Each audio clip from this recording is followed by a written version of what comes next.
Rural studies എന്ന് പറയുന്ന ഒരു കരിയർ ഉണ്ട്. കുറച്ചുകൂടി ഹൈ ലെവലിലേക്ക് നോക്കിക്കഴിഞ്ഞാൽ നിങ്ങളിപ്പോൾ ഈ WHO, യുനെസ്കോയില്, ഈവൻ UNOയുടെ പ്രത്യേകമായ രാജ്യങ്ങളിൽ ഒക്കെ തന്നെ ജോബ് ചെയ്യാനാണ് താല്പര്യമെങ്കിൽ, പ്രത്യേകിച്ച് ഏറ്റവും നല്ല ഒരു ഇന്റർനാഷണൽ ലെവലിലുള്ള NGOsകളിലൊക്കെ ജോബിന് താല്പര്യമുണ്ടെങ്കിൽ കയറാൻ പറ്റുന്ന ഒരു ഏരിയയാണ് റൂറൽ മാനേജ്മെന്റ്. ഇന്ത്യ പോലത്തെ ഒരു രാജ്യത്ത് വളരെ സാധ്യതയുള്ള ഒരു കോഴ്സാണ് റൂറൽ മാനേജ്മെന്റ് എന്ന് പറയുന്നത്.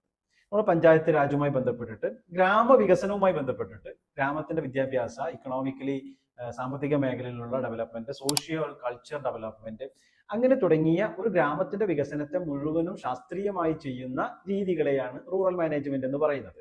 ഇത് ഏറ്റവും കൂടുതൽ ഇവിടെ ജോബ് ഓപ്പർച്യൂണിറ്റീസ് ഉണ്ടാക്കുന്നത് സംസ്ഥാന ഗവൺമെന്റുകളാണ് എങ്കിൽ പോലും അതിന്റെ കൺട്രോളിങ്ങും അല്ലെങ്കിൽ അവിടെ പുതിയ മാനേജ്മെന്റ് സിസ്റ്റത്തെ ഡെവലപ്പ് ചെയ്യാനും അവിടെ പുതിയ പ്രോജക്റ്റുകൾ കൊണ്ടുവരാനും ഒക്കെ ശ്രമം നടക്കുന്ന ഇന്റർനാഷണൽ ഓർഗനൈസേഷനുകളുണ്ട്. അതാണ് ഈ യുനെസ്കോയും UNOയും WHO ഒക്കെ തുടങ്ങി അങ്ങനെ വരുന്ന ഒരുപാട് മേഖലകൾ. മാത്രമല്ല ഇപ്പൊ CSR ഫണ്ടുകൾ ഉപയോഗപ്പെടുത്തിയിട്ട് ചെയ്യാവുന്ന ഒരുപാട് പദ്ധതികൾ വരുന്നത് ഈ റൂറൽ മാനേജ്മെന്റുമായി ബന്ധപ്പെട്ടിട്ടാണ്.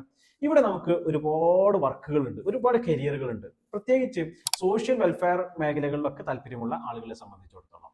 ഇപ്പോൾ MSW പോലത്തെ കോഴ്സുകളൊക്കെ ചെയ്യുന്ന ആളുകൾക്ക് സ്പെഷ്യലൈസേഷൻ ആയിട്ട് ഈ റൂറൽ മാനേജ്മെന്റ് എടുക്കാവുന്നതാണ്.